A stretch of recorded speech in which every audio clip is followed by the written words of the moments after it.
and it's been happening ever since.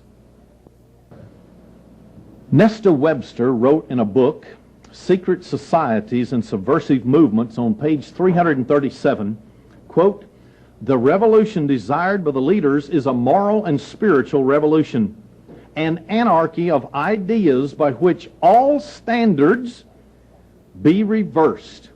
All standards of Christianity during the last 19 centuries was literally to be reversed, and Christianity was to be obliterated from the face of the earth. Doesn't Revelation 13 verse 7 say clearly it was given unto him, this beast power that's rising, the ability to make war with the saints and to overcome them? Isn't that snuffing out and reversing Christianity for the last 19 centuries? Sure it is. A man by the name of Dr. Jose Arguelles, head of what is called the Planet Art Network. This is a New Age movement organization. I quote his writings. "Also implicit in all these events is a call for another way of life, another way of doing things, a redistribution of global wealth. In short, a new world order." End of quote. That was from a booklet that was published by International Sacred Rites Festival in Hawaii. All he is saying is international socialism and the redistribution of wealth is the wave of the future. We must take away from those who have and give to those who have not. Who has in the world today? The United States. So we must take away from ourselves and give it to the rest of the world. But how are they going to do it? Before I'm through, we'll see how we're going to do it. Through the United Nations organization, the rising super world state that is being promoted by the Illuminati. Dr. James Billington wrote a book called Fire in the Minds of Men, and he stated that there is trying to be promoted now a perfect secular order in the world. This is nothing but humanism. When you look at the basic tenets and beliefs of humanism, you see it's the same foundation for humanism, socialism, communism. All of them are identical. There is no difference. The phrases liberty and fraternity of all peoples is nothing but a cloak by which this New World organization is working. Mr. Alvin Toffler wrote a book, The Third Wave. Here's what he said. A new civilization is emerging in our lives. This new civilization brings with it new family styles, changed way of worship, loving and living, a new economy, and it's called the New International Economic Order of the United Nations Organization. He said it would bring new political conflicts, and beyond all this, an altered consciousness as well. If anyone has studied into the New Age movement, we know that they're always talking about an altered conscious or an altered state of consciousness. In other words, everyone must be initiated into the New World Order. In order to be initiated into it, we must come in contact with spirit guides. We in the Bible know that they're demons. That's all. And they alter your state of consciousness. And then you're initiated into the New World Order. Mr. Manly P. Hall, who was a 33rd degree Mason, wrote a book entitled Lectures on Ancient Philosophy. On page 463, and I'll summarize what he said on page 463 and 64. He stated that man was not strong enough or wise enough to rule himself yet.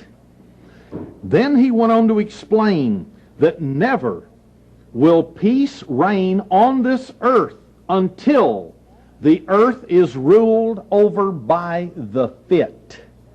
The fit are those of the Illuminati who have been initiated, and they are the adepts in the highest degrees of Freemasonry and the Illuminati. Mr. Aldous Huxley wrote a book called Brave New World Revisited. This will be my last quote leading into the rest of the message today.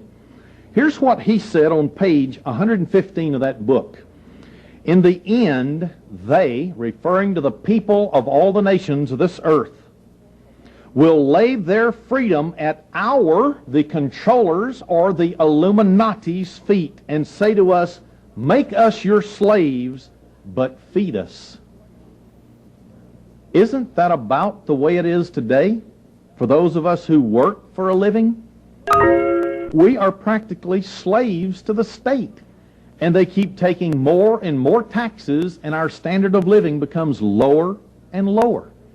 In 1958, that's when he wrote his book. On page 25, he said, the 21st century will be the era of world controllers.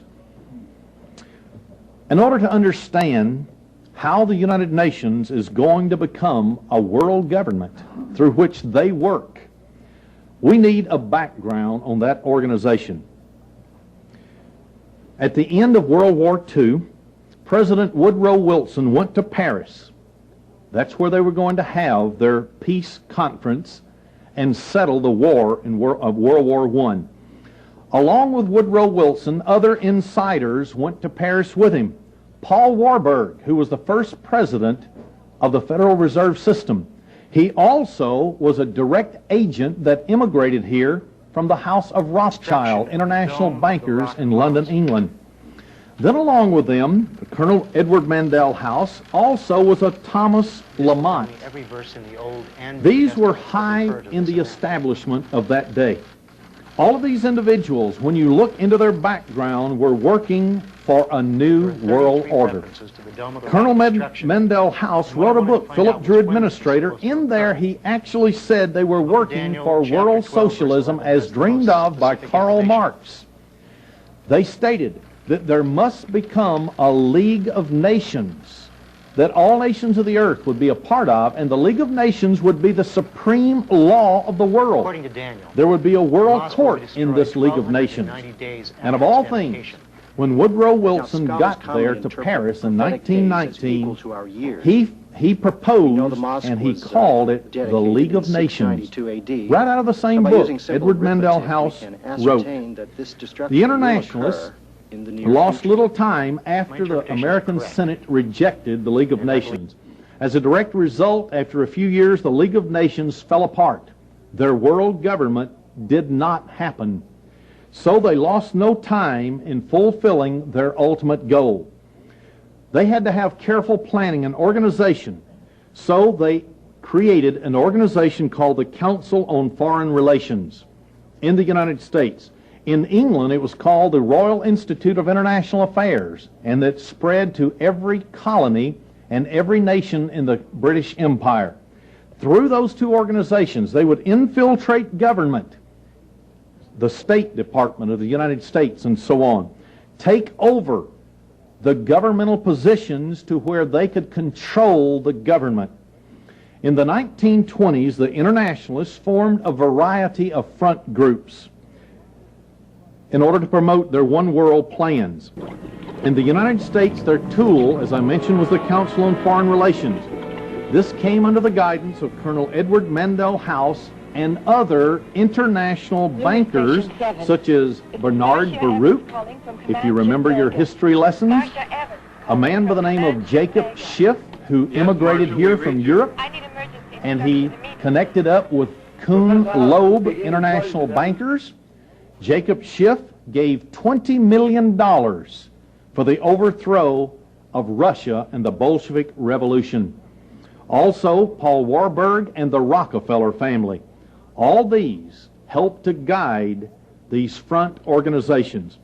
Since the days of Franklin Delano Roosevelt's administration, the Council on Foreign Relations members have served in very high places, such as the State Department, the Treasury Department, and they've helped to formulate all national policy. Also, they wanted to create another tool by which they could control the United States and prepare it for their new world order, and that is the educational system of America. The Carnegie Foundation the Rockefeller Foundation both joined hand in hand in order to sponsor a new breed of educators.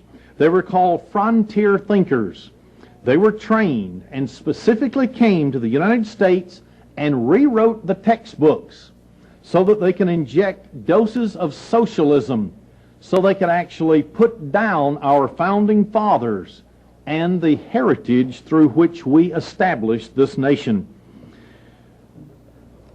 The American educational scene became in turmoil in the 1930s because of men like John Dewey, Counts, and other socialists, because they began to indoctrinate teachers. See, for the first time in the 1930s, they established teachers' colleges in order to train teachers to go out into the workforce, and then they would take what they had been taught and teach it to the children. A man by the name of Dr. Harold Rugg was one of John Dewey's disciples. Here's what he wrote in his book, quote, "A new public mind is to be created." How? He asked the question himself. Only by creating tens of millions of new individual minds and welding them into a new social mind. Old stereotypes, that's Christianity, must be broken up and new climates of opinion formed in the neighborhoods of America. End of quote. That was his book, The Great Technology, page 32.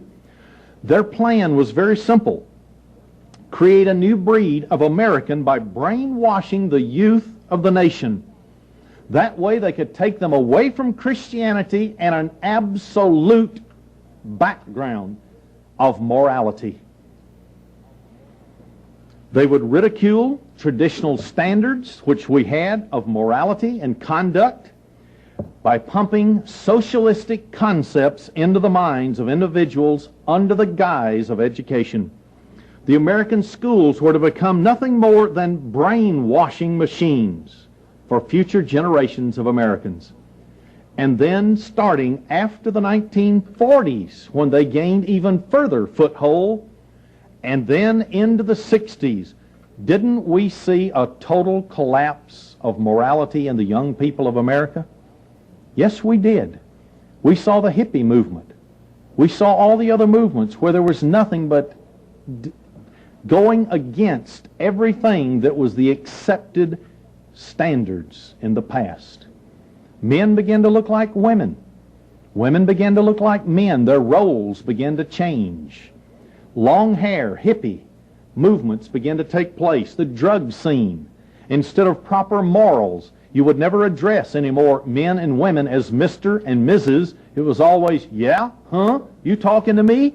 Things of that nature. It never was anymore decent conduct. Members of the Council on Foreign Relations began to lose no time at all in laying their plans for the future.